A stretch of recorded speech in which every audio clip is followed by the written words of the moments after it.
안녕하세요. 저는 시모, 시누이 그리고 남편에게 한 방 먹이고 시원하게 이혼해버린 30대 여자입니다. 가끔 제가 이혼을 했다고 하면 아무것도 모르면서 좀 참고 살지. 요즘 젊은 사람들은 이혼을 참 쉽게 생각하는 것 같아. 이런 말을 하는 사람들도 종종 있는데요. 그런 말을 들을 때마다 저를 생각해서 해주는 말인 줄 알지만 고구마 100개를 먹은 것처럼 답답한 마음이 드는 건 어쩔 수 없는 일인 것 같아요. 그런 걱정은 굳이 해주지 않아도 될 텐데 하는 마음이 들기도 하고요. 이때까지는 그저 이혼했다는 사실만 밝혔을 뿐 이혼 사유에 대해서 자세히 설명한 적이 없었는데요. 오늘은 제가 평소 애정하는 사연 열차에서 저의 이혼 스토리에 대해 풀어보려고 합니다. 그러면 시작해 보겠습니다. 저와 남편은 흔하디 흔한 소개팅으로 만나 결혼까지 하게 되었어요. 결혼 당시 남편은 모아둔 돈이 별로 없었고 시댁에서도 대학원까지 다니는 시누이 뒷바라지를 하느라 저희 결혼에 도움이 될 형편이 되지 않는 상황이었죠. 형편이 되지 않다고 결혼을 미룰 수도 없는 노릇이고 미룬다고 형편이 더 나아질 것 같지도 않았어요. 그렇다고 없던 일로 하기엔 남편을 너무나도 사랑하고 있었죠. 남편의 능력을 보고 결혼을 결심한 것도 아니었지만 모아둔 것이 없어도 너무 없던 터라 조금 고민스러웠던 것도 사실이에요. 이런 저의 마음을 알았는지 엄마가 선뜻 집을 내어주시더라고요. 딸이 고생하며 사는 것이 싫다고 하시면서요. 혼자의 힘으론 해결이 불가능한 상황이었기에 전 엄마의 도움을 받기로 했고 그렇게 저희는 남들보다 편하게 신혼집을 마련해 살게 되었습니다. 이런 상황을 시댁에서도 알고 친정에 많이 고마워하셨고요. 아가, 이야기 들었어. 사돈께서 집을 내주셨다며? 이렇게 고마운 일이 어디 있겠니? 너도 알다시피 우리가 막내딸 뒷바라지 한다고 하나뿐인 아들 장가가는데 아무 도움도 주지 못해서 마음이 좋지 않았는데 이렇게 도와주신다고 하니 죄송한 마음이 들지만 한편으론 마음이 놓이는구나. 감사하다고 꼭 전해주렴. 네, 어머님. 저희가 잘 살면서 갚으면 되니 어머님은 신경 쓰지 마시고 아가씨께 더 마음 써주세요. 길게 공부하는 게 여간 힘든 일이 아니잖아요. 그렇게 말해주니 고맙구나. 하여튼 우리 아들이 마누라 하나는 잘 골라왔네. 이런 시모였는데 화장실 들어갈 때 마음과 나올 때 마음이 다르다고 하잖아요. 어쩌면 사람이 그럴 수 있는 건지요. 친정에서 집을 받아 결혼할 때는 그렇게나 좋아하며 감사하더니 막상 결혼을 하고 나니 시모가 변하기 시작했어요. 자격지심도 그 정도면 병인데 엄마 집이니 엄마 명의로 두는 것이 당연한 건데도 시모는 저희가 사는 집이면 명의도 당연히 넘길 뿐만 아니라 제 명의도 아닌 공동 명의로 해줘야 하는 것이 아니냐며 딴지를 걸기 시작했어요. 10원짜리 하나 보탠 적도 없는 친정엄마 집을 두고 말이죠. 예, 너 혹시 우리 아들 기 죽이고 그러는 거 아니지? 네? 제가 왜 제 남편 기를 죽여요, 어머님? 그런데 갑자기 그런 말씀은 왜 하시는 거예요? 혹시 남편이 무슨 말 하던가요? 아니, 그런 게 아니라 지금 사는 집이 사돈 명의이지 않니? 그래서 혹시나 우리 아들이 장모집에 산다는 생각에 기죽어 지낼까 봐서 그렇지. 그러게 진작 해주는 김에 명의까지 다 넘겨주면 얼마나 좋아. 공동명의로 말이다. 그랬으면 우리 아들 어깨 축 펴고 살았을 거 아니야.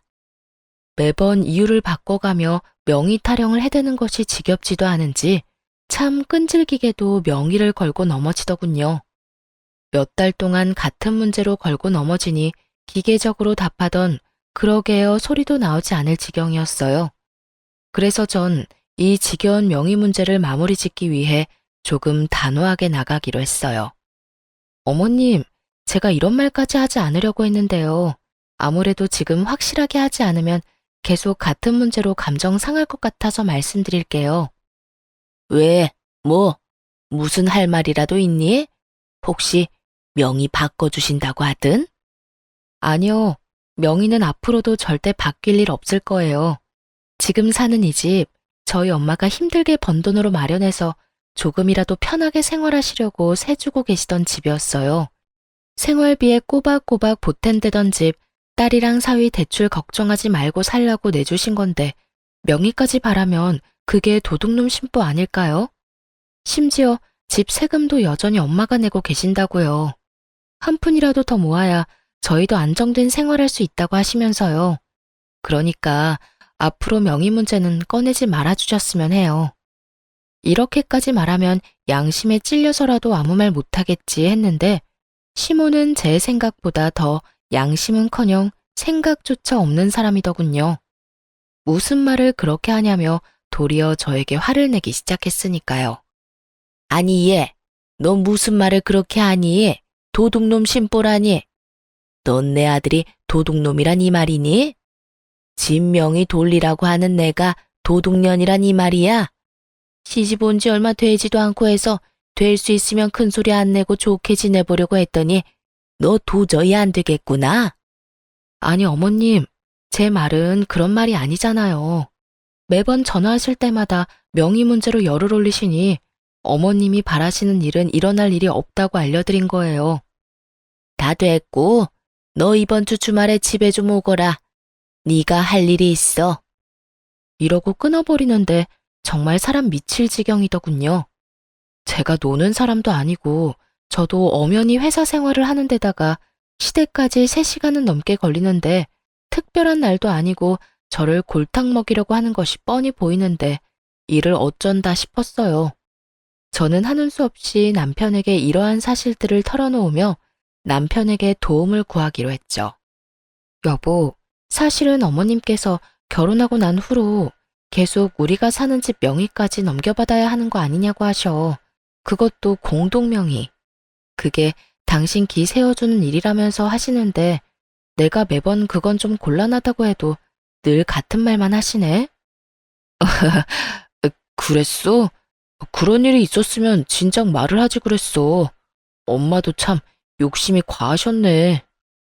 당신 걱정되는 마음에 그렇게 말씀하시는 거 알겠는데 이번에 또 전화 와서 그러시길래 그건 안 되는 일이라고 좀 단호하게 말했더니 주말에 집에 오라고 하시더라고. 할 일이 있다면서. 어떻게 하지? 어떻게 하긴 뭘 어떻게 해. 가면 혼은 혼대로 나고 일은 일대로 할 게 뻔한데. 가지마. 내가 엄마한테 전화해서 일 있다고 잘 말할게. 당신 회사에 중요한 일 맞아서 주말에도 일 나간다고 하면 돼. 그러면서 당신이 요즘 나한테 여러모로 신경 많이 써준다고 슬쩍 흘리면 엄마도 마음 풀릴 테니까 너무 걱정하지 마. 고마워. 고맙긴. 내가 미안하지. 엄마가 괜히 당신 귀찮게 해서 앞으로 그런 말 안 나오게 내가 잘 말해볼게. 이때까진 남의 편이 아닌 제 편이었던 남편은 호언장담한 대로 시모를 잘 구워 삶은 모양이었어요. 다음날 시모에게서 다정한 목소리로 주말에 바쁘면 굳이 오지 않아도 된다는 전화를 받았거든요. 이로써 더는 시댁일로 신경 쓸 일이 없겠거니 했는데 글쎄 더 큰 문제가 저를 기다리고 있더군요. 그건 바로 시누이였어요.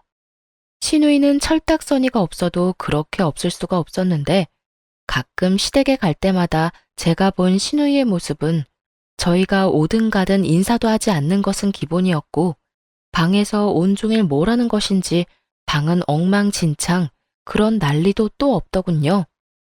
그런 인간이 집안일을 돕는 일은 전혀 없었고 식사 자리도 가장 늦게 나와 밥만 딱 먹고선 제 밥그릇 한번 치우는 법이 없더군요.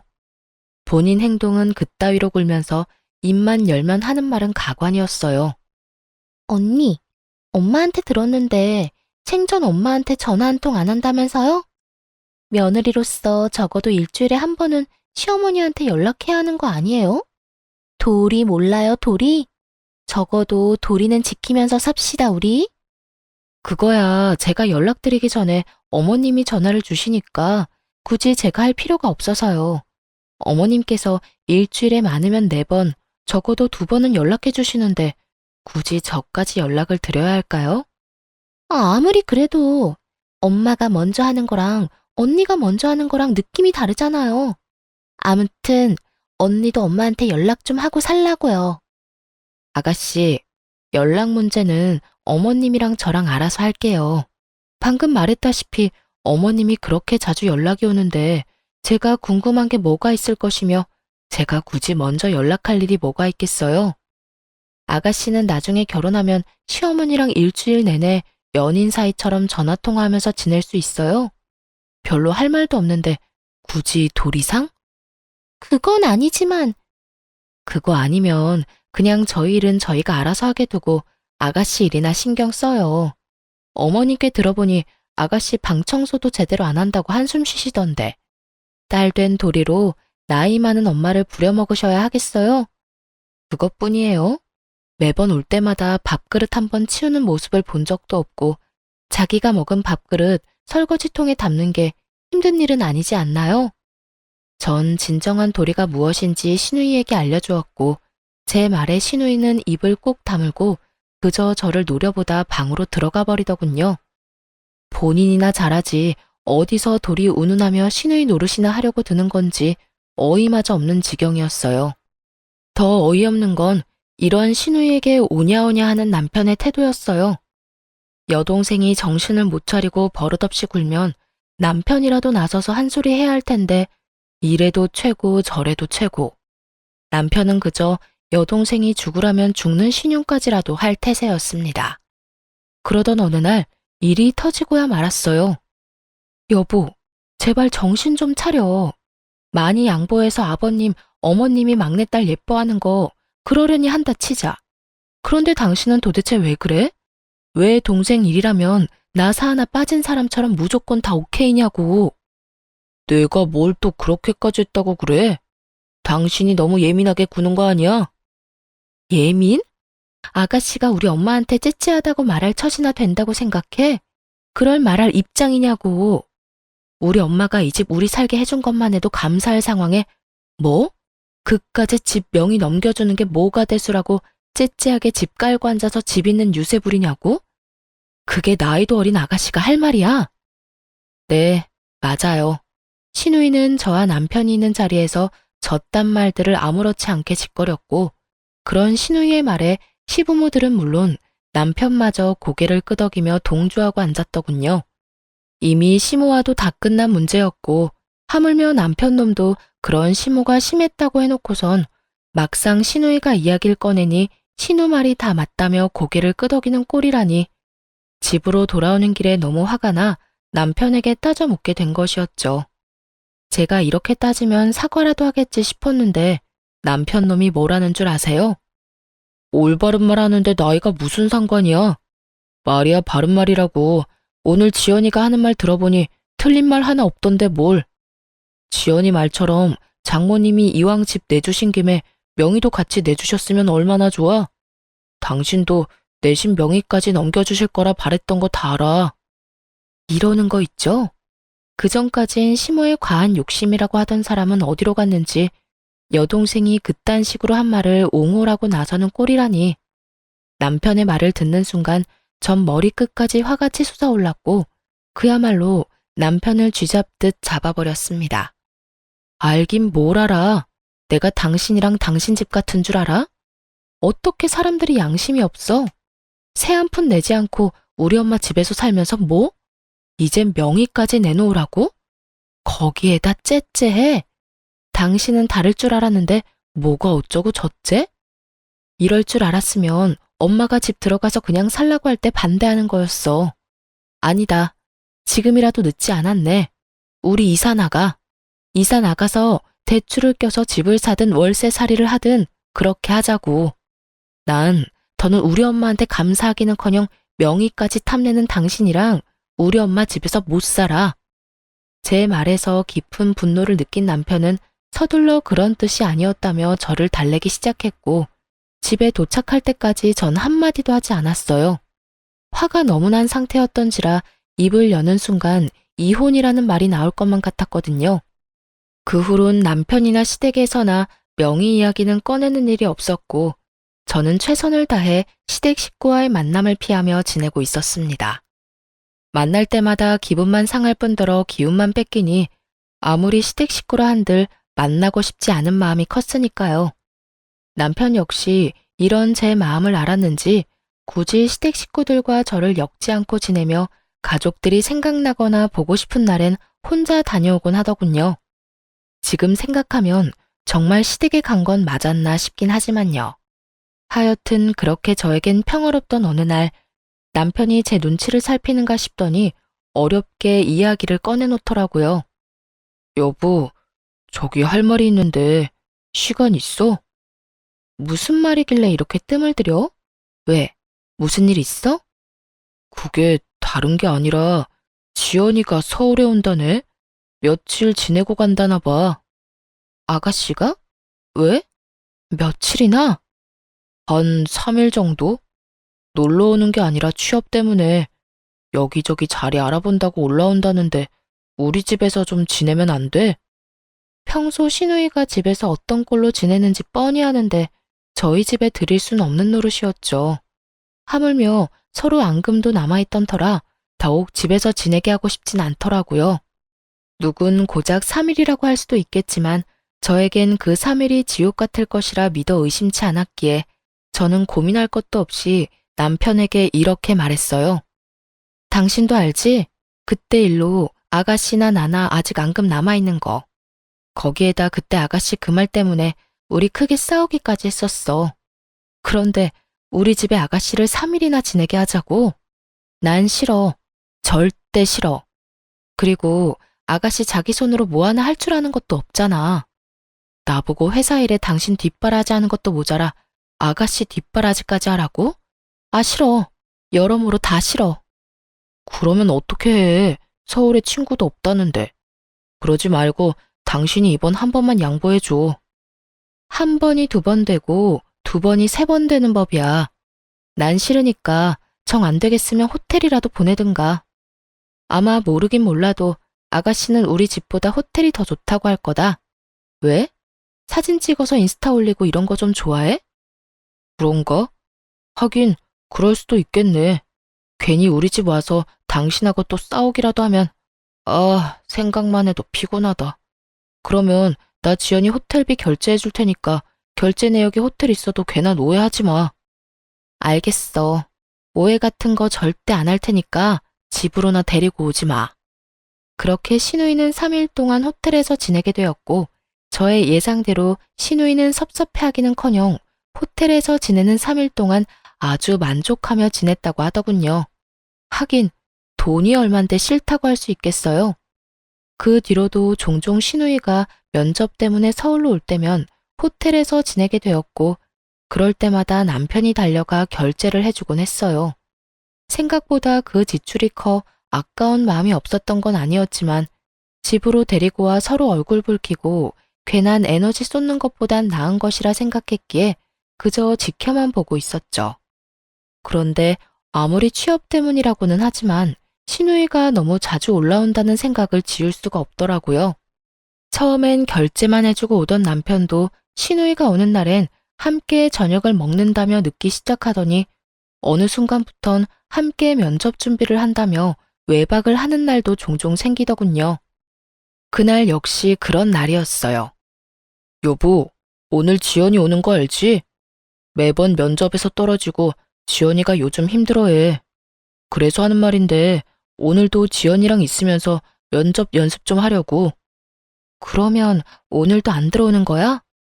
아마도. 될 수 있으면 늦게라도 오겠지만 혹시 모르는 일이니까 기다리지 마. 알겠지? 고생해. 괜히 아가씨 호텔로 보냈나? 집에서 지냈으면 당신이 이렇게까지 고생 안 해도 되는 건데. 아니야. 당신 말대로 집에서 지냈으면 내가 더 힘들었겠다 싶기도 해. 당신이랑 지연이 서로 안 맞는 건 사실이잖아. 나도 지연이랑 당신이랑 다투기라도 하면 무턱대고 당신 편을 들 수도 없고 호텔에서 지내는 게 여러모로 좋은 결정이었어. 그러니까 그런 신경 쓰지 말고 퇴근하고 와서 푹 쉬어. 알겠어. 조금 미안하더군요. 남편의 외박이 잦아지며 쎄한 기분이 들었는데 저렇게까지 저를 신경 써주고 있었다니 괜히 미안한 마음이 들기도 하더라고요. 그런 마음이 들자 그래도 시누이가 취업 좀 해보겠다고 서울까지 와서 저 고생을 하는데 언니라는 사람이 마냥 손 놓고 있는 것도 좀 아니란 생각도 들었고요. 그래서 전 퇴근 후 호텔로 찾아가게 되었습니다. 평소 남편이 시누이가 올 때마다 결제해주던 호텔을 알고 있었던 터라 호텔로 찾아가 남편에게 전화를 걸었지만 전화를 받지 않더라고요. 바쁜가 하는 마음에 시누이에게 전화를 걸려는 순간 남편의 뒤통수가 보이더군요. 시누이가 아닌 낯선 여자와 끌어안다시피 어깨동무를 하고 걸어가고 있는 남편의 뒤통수가요. 그 순간 저는 정말 이성의 끈을 놔버렸고 그대로 두 연놈에게 말 그대로 돌진을 하고 말았습니다. 야, 그 여자가 네 여동생이냐? 저는 소리를 질러버렸고 저를 발견한 남편은 많이 당황한 듯 뒷걸음질을 치며 말까지 더듬고 있더군요. 여보, 여길 어떻게, 그게 어떻게 된 일이라면, 그게 말이지. 현장에서 딱 걸렸으니 무슨 변명이 필요하겠어요? 아니, 무슨 말이 생각이나 나겠습니까? 남편은 어떤 말도 생각이 나지 않는지 그저 같은 말을 반복하며 저를 보고 있더라고요. 그래, 무슨 할 말이 있겠어. 이렇게 현장에서 딱 걸렸는데 말이야. 언제부터니? 도대체 언제부터 바람 피우고 돌아다녔냐고. 그리고 바람을 피우려거든 들키지나 말지. 떡하니 아가씨가 드나들던 호텔에서 이러고 싶니? 내가 찾아올 거란 생각은 전혀 하지 못한 거야. 그 머리로 어떻게 대학은 가고 어떻게 취업을 했니? 저는 고래고래 소리를 질러댔고 그 순간 상간녀는 제 눈치를 살핀다 싶더니 도망치려 자세를 잡고 있더군요. 그래서 그냥 도망치게 뒀냐고요? 그럴 리가요. 뒤를 돌아 금방이라도 달려나가려는 상간녀의 머리채를 그대로 확 잡아버렸어요. 야, 감히 어딜 도망가려고? 이 상황 수습은 해놓고 가야 할 거 아니야. 보아하니 하루 이틀 만난 사이는 아닌 것 같은데 두 사람 언제부터 만났니? 내 남편 언제부터 만났냐고. 이거 놓고 말해요. 머리카락 다 뽑힌다고요. 아, 진짜 쪽팔리게 이게 뭐예요? 이렇게 우악스럽게 굴지 말고 이거 놓고 대화로 하자고요. 교양 없게 이게 무슨 짓이에요? 교양? 교양 같은 소리 하네. 너는 교양이 철철 흘러넘쳐서 가정 있는 남자랑 호텔 오니? 내가 아는 교양은 그런 말이 아니었는데 요즘은 바뀌었나 보다. 그쪽 남편이랑 그런 사이 아니거든요? 그래. 거래처 사람인데 급하게 받아야 할 자료가 있어서 잠시 들린 거라고요. 여기 있다고 하길래 잠시 온 거라고. 아무것도 모르면서. 그러니까 얼른 놔달라고요. 아, 너희 회사에선 거래처 사람이랑 어깨동무도 하고 호텔 로비에서 뽀뽀도 하고 그러는가 봐. 왜? 이것도 아니라고 우겨보시지? 여기 CCTV 쫙 깔려있거든? 너도 눈은 있지? 여기도 저기도 CCTV 달려있는 거. 이게 잘못했다고 싹싹 빌어도 모자랄 판국에 뭐? 아무것도 몰라? 저는 미친 소리를 짓거려대는 상간녀의 머리채를 잡고 흔들어버렸고 벙쪄있던 남편놈이 이러다 상간녀 잡겠다 싶었는지 급하게 저를 저지하고 나서더군요. 여보, 그만해. 이러다 사람 잡겠어. 내가 다 설명할 테니 우선 이 사람 보내고 집에 가. 집에 가서 이야기하자고. 남편은 필사적으로 제 소나기에서 상간녀를 떼놓았고 제가 그런 남편을 노려보는 사이 상간녀는 걸음아 나 살려라 도망을 치더라고요. 저에게 머리채를 뜯기느라 내팽겨쳐진 가방도 챙기지 못하고요. 전 그런 상간녀의 가방을 챙겨 집으로 돌아와 버렸고 남편 역시 그런 저의 뒤를 따라 집으로 들어오더군요. 여보, 내가 진짜 미쳤었나 봐. 당신을 두고 내가 그런 짓까지 하면 안 되는 거였는데 한 번만 용서해주면 안 될까? 당신은 못 믿겠지만 정말 처음이었어. 사랑, 이런 감정이 아니라 한순간 충동, 그래, 충동 같은 거였다고. 나한텐 당신뿐인 거 누구보다 당신이 더 잘 알잖아. 나한테 여자는 당신뿐이야. 내가 사랑하는 사람은 당신뿐이라고. 정말 마음을 준 적은 단 한 번도 없었다고. 정말 웃기지도 않은 소리지 않나요? 왜 바람 피우는 것들은 하나같이 이런 말을 하는 건지. 어디 외도 학원이라도 다니는 것인지 남편은 외도를 저지르다 들킨 인간들의 단골 대사들을 줄지어 읊어대기 시작하더군요. 다른 건 몰라도 폭력, 외도, 도박은 절대 고칠 수 없는 병이라고 생각하던 저였기에 두말할 것 없이 이혼을 말하게 되었죠. 이제 와서 사랑? 마음은 준 적 없어? 그 말을 내가 어떻게 믿어? 당신이 당신 동생 핑계대면서 외박한 적이 몇 번인데. 다 됐고, 이혼해. 이혼이라니. 어떻게 이런 일 한 번 있었다고 이혼하자는 말을 할 수가 있어? 넌 바람 피운 게 이런 일이라고 가볍게 이야기할 일이니? 넌 그런 줄 몰라도 난 아니야. 난 다른 건 몰라도 바람, 폭력, 도박은 절대 고칠 수 없는 병이라고 생각하는 사람이고, 당신한테도 이런 내 생각은 연애할 때부터 끊임없이 말했던 바야. 그렇게까지 했는데도 불구하고 당신이 이딴 짓까지 했을 땐 당연히 이혼 정도는 각오했어야지. 저는 단호했고 이런 저의 단호한 태도에 남편은 한 발 물러서더라고요. 물러설 수밖에 없었죠. 제가 남편이 도착하기 전 미리 싸두었던 남편의 짐을 현관문 밖으로 던져버렸으니까요. 당신 지금 너무 흥분한 것 같다. 그래, 너무 흥분해서 당신이 지금 무슨 말을 하고 있는지도 모르는 것 같은데 나중에 이야기해. 나중에 흥분 좀 가라앉고 나면 그때 이혼이든 뭐든 이야기하자고. 이렇게 말한 남편은 집을 나가버렸고, 그런 남편의 뒷모습을 보며 정말 배신감에 치가 떨리는 기분이 무엇인지 알 것 같더군요. 잠깐이라도 저딴 인간한테 미안함을 느낀 제가 한심스럽기도 하고, 왜 단 한 번도 저런 남편을 의심하지 못했을까 하는 마음이 들기도 하고요. 하긴 여동생 핑계로 그것도 다른 것도 아닌 취업을 앞세워 외도를 저지르고 있었으니 의심을 할 수도 없는 상황이었죠.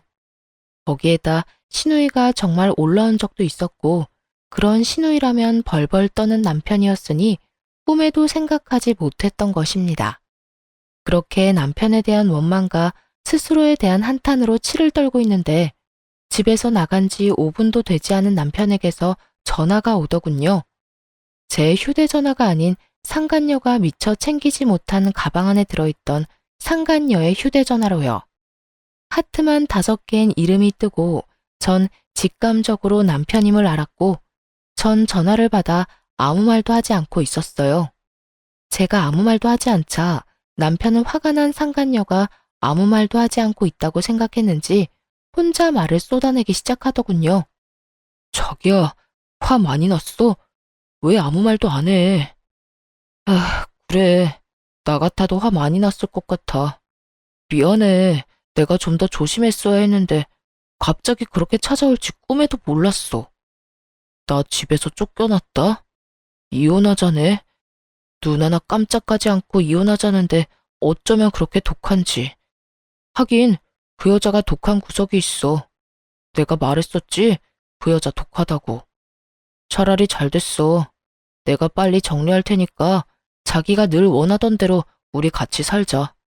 나 이제 자기뿐이야. 내가 그 여자랑 정리만 깔끔하게 되고 나면 자기한테 잘할게. 우선 이혼 전까진 우리 거리를 좀 두면서 지내야 할 것 같아.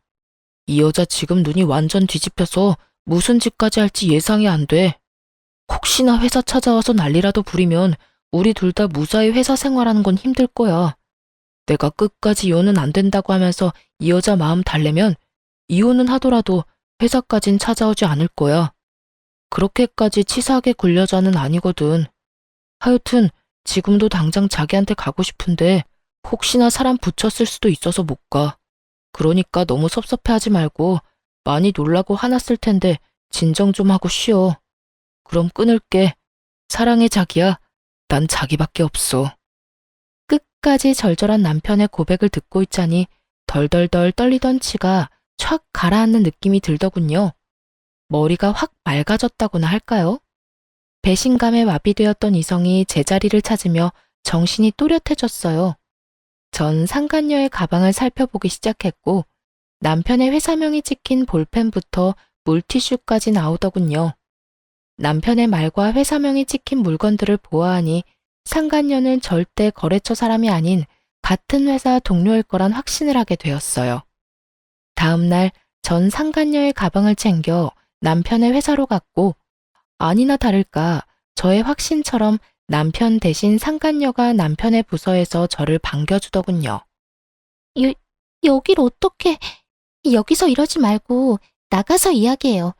당신 남편도 지금 여기 없다고요. 지금 아침 회의 들어가서 여기 없어요. 그러니까 나가서 이야기하자고요. 저를 본 상간녀는 저를 잡아 끌며 속삭이기 시작했고, 전 그런 상간녀의 팔을 뿌리치며 큰 소리를 내며 말했어요. 어제 머리채 잡힌 거로는 부족했어? 어디서 감히 내 몸에 손을 대? 왜? 오늘은 뺨이라도 한 대 때려줘? 외부인의 등장과 그 외부인의 입에서 나온 자극적인 말들, 사무실 안의 사람들의 이목을 주목시키기엔 부족함이 없는 조합이었죠. 그 조합에 보답하듯 사람들의 시선이 상간녀와 저에게 꽂히기 시작했고, 상간녀는 안간 힘을 쓰며 저를 설득하려 애를 쓰더군요. 그런 게 아니라 여긴 회사잖아요. 제가 다 잘못했으니까 제발 나가서 이야기해요. 누구 좋으라고 나가서 이야기해. 내 남편은 어디 갔니? 아, 네 애인이라고 해야 하나? 이게 무슨 상황인가 눈을 반짝이며 구경하던 사람들은 제 말을 듣자마자 저마다 놀라 탄성을 자아내기 시작하더군요. 손가락질하며 그럴 줄 알았다 하는 사람들도 있었고요. 이보세요. 이것도 엄연히 명예훼손인 거 알고 있어요? 경찰에 신고하기 전에 당장 나가요. 나가서 이야기를 나누든 뺨을 때리든 나가서 하자고요. 경찰? 경찰은 내가 부르고 싶은 심정이야. 아, 다 됐고, 내 남편 얼굴 보고 가겠다는데 그것도 안 되는 거니? 호텔은 너랑 다녀도 호적은 아직 내 남편인데 얼굴 정도는 보고 가야 하지 않겠어? 이호민 씨, 혹시 이호민 씨 어디 갔나요? 제 입에서 남편의 이름이 나오는 순간 남편이 저에게로 달려오는 모습이 보이더군요. 얼굴이 사색이 되어서요. 여보, 회사까지 찾아오면 어떡해? 내가 내 발로 오겠다는데 네가 무슨 상관이야. 그리고 내가 그냥 왔겠니? 네 애인 가방 주러 왔어. 어제 호텔에서 두고 간 가방. 아, 여기 안에 전용 휴대전화도 있었는데 몰랐지. 하긴 몰랐으니까 어제 전화로 그딴 말이나 짓거려댔겠지. 여보, 그럼 어제 나랑 통화한 게 당신이야? 다 듣고 있었던 거야? 그런데 왜 아무 말도 안 했어? 내 욕을 그렇게나 하는데 내가 무슨 할 말이 있겠어. 그렇게 싫어하는 줄도 모르고 참고 산 내가 바보 등신이지. 하여튼 이 가방 안에 우리 이혼 서류도 들었으니까 도장 찍어서 법원에서 봐. 그렇게 원하는 이혼 해줄 테니까 둘이 함께 알콩달콩 잘 살아봐. 그 행복 언제까지 이어질진 모르겠지만 그렇게 소원이라니 물러서 줘야지. 여보, 그 말을 다 진심이라고 생각하는 거야? 어제는 나도 화가 나서 그랬어. 다 진심일 리가 없잖아. 그리고 아무리 그런 상황이라도 그렇지 회사까지 찾아오면 어떡해. 이렇게까지 난장판을 치면 회사 생활 어떻게 하라고. 내가 이 와중에 니놈 회사 생활까지 걱정해줘야 해? 전현 회사 생활까지 걱정해줘야 하냐고. 내가 너같이 모자란 거 데리고 살아주니까 진짜 혹은 줄 알았니? 네가 잘못했다고 빌면 마음 약해져서 네가 원하는 대로 움직여줄 거라 생각했어? 꿈도 꾸지 마라. 내가 이때껏 참고 산 건 니까지 것도 남편이었으니까, 니까지 걸 사랑했으니까 다 참고 산 거야. 이젠 나한테 사랑 같은 건 없어. 그러니까 나한테 다른 거 기대하지 말고 이혼 준비나 해. 전 냅다 소리를 질러버렸고 제 말을 듣고 있던 직원분들 중엔 저에게 감정이입을 과하게 하셨는지 우시는 분도 계시더군요. 그 사람들 사이에 손톱을 물어뜯으며 주변 눈치와 제 눈치를 살피는 상간녀와 눈이 마주치는 순간 저는 이렇게 말하고 그 자리를 떠났습니다. 너 상간녀 소송 준비해? 아주 잘 열심히 준비하는 게 좋을 거야. 내가 너도 가만두진 않을 거니까. 그렇게 무사히 이혼 통보와 함께 회사에 소문내기를 마친 저는 변호사를 만나며 이혼 준비에 정신없는 날들을 보내고 있었어요. 이혼 결정만 하면 당장이라도 이혼할 수 있을 줄만 알았는데 현실은 그렇지 않더라고요. 특히나 남편은 이혼에 협조적이지 않았고 상간녀 역시 쉽게 인정하지 않았어요. 그렇게 점점 지쳐가는 사이 저의 전투력을 다시금 일깨워주는 연락을 받게 되었어요. 그 상대는 바로 신우이였어요. 언니, 오빠 무슨 일 있어요? 오빠를 왜 나한테 물어요? 오빠를 언니한테 묻지, 그러면 누구한테 물어요? 여전히 되바라진 신우이의 말을 듣고 있자니 남편 놈이 아직 시댁엔 아무 말도 하지 않았구나 싶더라고요. 이 꼴을 보기 싫어서라도 제 입으로 다 말을 해버릴까 싶기도 했지만 그래도 이런 건 본인 입으로 해야 한다 싶은 마음에 조금 참기로 했죠. 오빠 바쁠 거예요. 요즘 이런저런 일이 많아서 정신 없을 거예요. 왜요? 무슨 일 있어요? 급한 일이면 회사로 전화해 보든가요. 급하긴 한데 회사까지 연락할 일은 아니고, 그냥 언니한테 말할게요. 저 드디어 취업이 됐는데 오빠 집이랑 가깝더라고요. 한 번에 가는 교통편도 있고. 그래서 말인데 저 따로 지낼 곳 구할 때까지 오빠 집에서 지내도 되죠? 한 달 정도면 되지 않을까 싶은데. 역시는 역시다 싶더군요. 어쩌면 처음부터 끝까지 이리도 당당하게 사람 속을 뒤집어 놓을 수가 있는지 전 당연히 안 된다고 했고 신우이는 개거품을 물며 따지기 시작했어요. 하루도 절대 안 되는 판국에 한 달이요? 될 거라고 생각하는 건 아니죠? 혹여나 그런 기대 같은 거 하는 거면 버려요. 난 절대 내 집에 아가씨를 들일 생각 따윈 없으니까. 그러니까 받을 때까지 오빠한테 전화해서 그 잘난 아가씨 오빠랑 상의해요. 애먼 사람 괴롭힘을 생각하지 말고. 말 진짜 섭섭하게 하네. 언니, 오빠만 가족이에요? 언니도 엄연히 저랑 가족이잖아요. 이럴 땐 가족끼리 발벗고 서로 돕고 사는 게 도리라고요. 평소에 저를 언니 취급이라도 해줬으면 몰라 저만 봤다 하면 지나가는 개만도 못한 취급을 하던 신우이가 저딴 말을 짓거려대니 그것 참 어이가 없어 웃음이 다 나오더군요.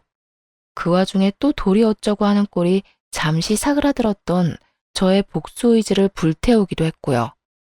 이 골빈 신우이를 어떻게 해야 하나 고민하는데 저의 고민을 덜어주려는 듯 신우이가 친히 해결책을 내놓더군요.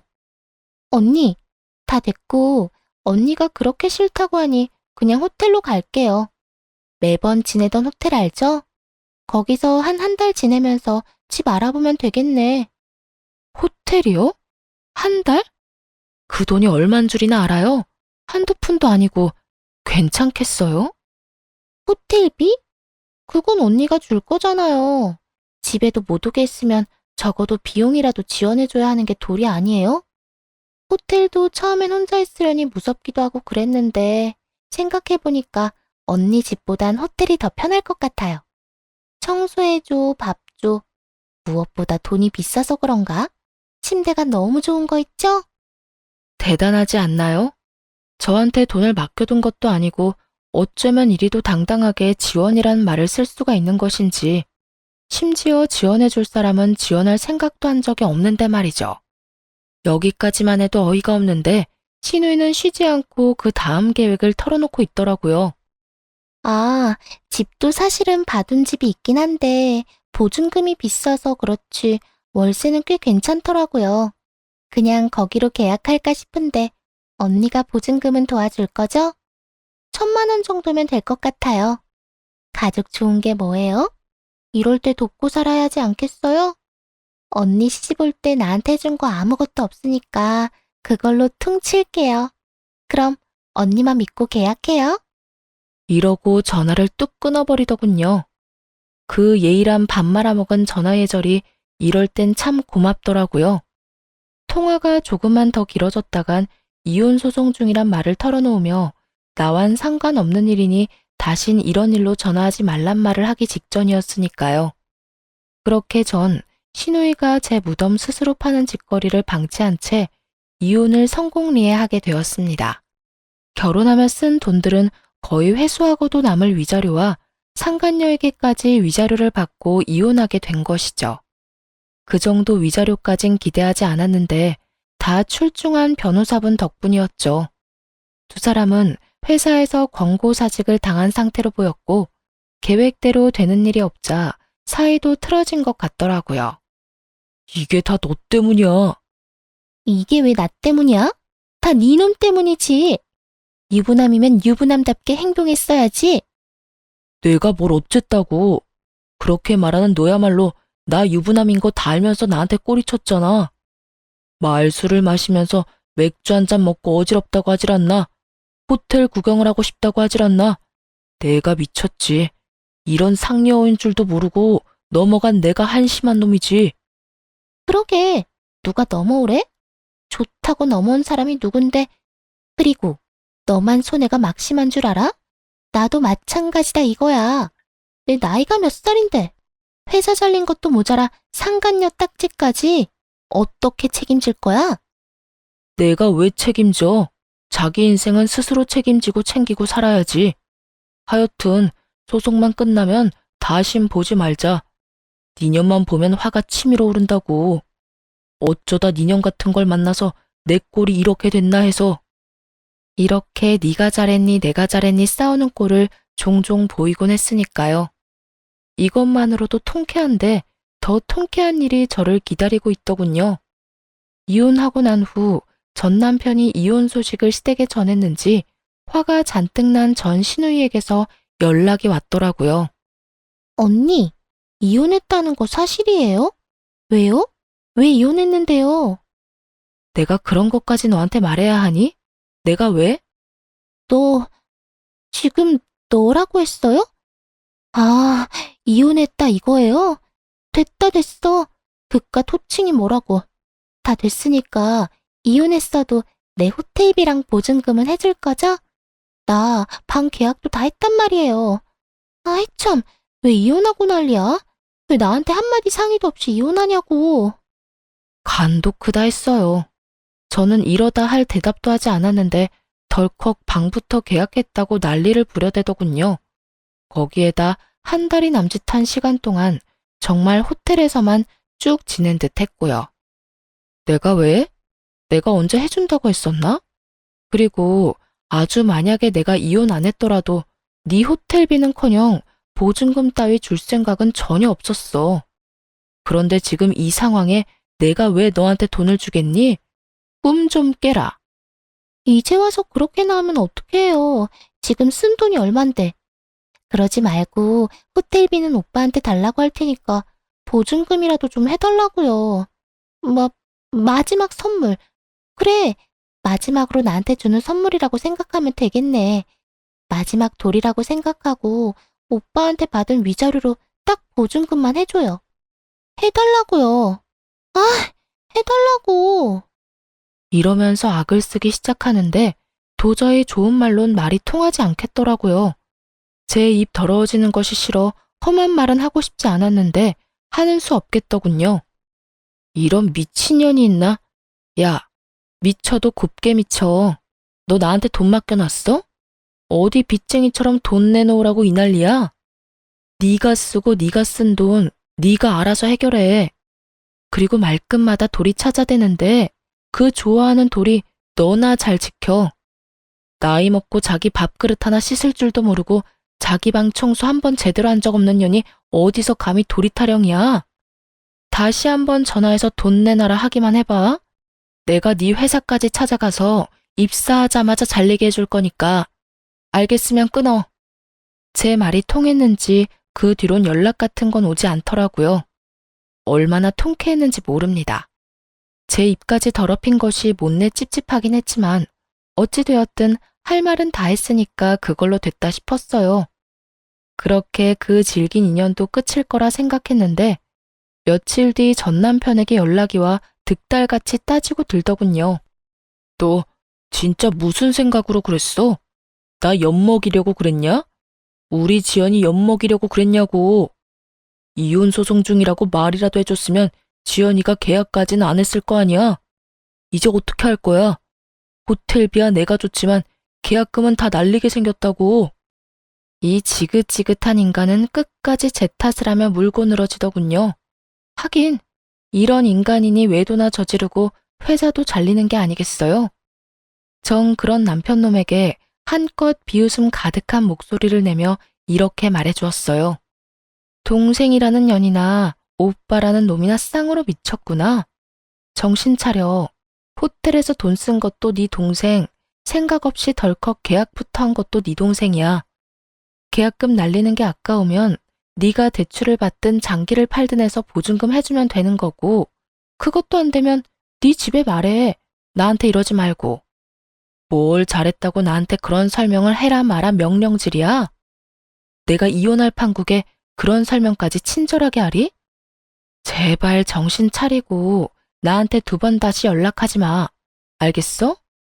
전화를 끊은 저는 그 지긋지긋한 인간들의 전화를 다 차단하며 비로소 전 남편과 전 시댁과의 인연의 마침표를 찍었습니다. 그 후 신혼집으로 지내던 집은 다시 세를 주고 전 친정에서 지내고 있습니다. 오만정이 떨어진 이혼이라고 한들 심적으로 너무 힘들더라고요. 그런 저에게 친정엄마는 함께 살자고 해주셨고, 저는 죄송하긴 했지만 엄마의 뜻을 따르기로 했습니다. 처음엔 엄마 역시 상심이 크시긴 하셨지만 그간 제가 어떻게 지냈는지 듣게 되시며 차라리 잘했다고 해주시더라고요. 그렇게 살다간 제 명대로 살진 못했을 거라고요. 전 여전히 회사에 다니며 잘 지내고 있어요.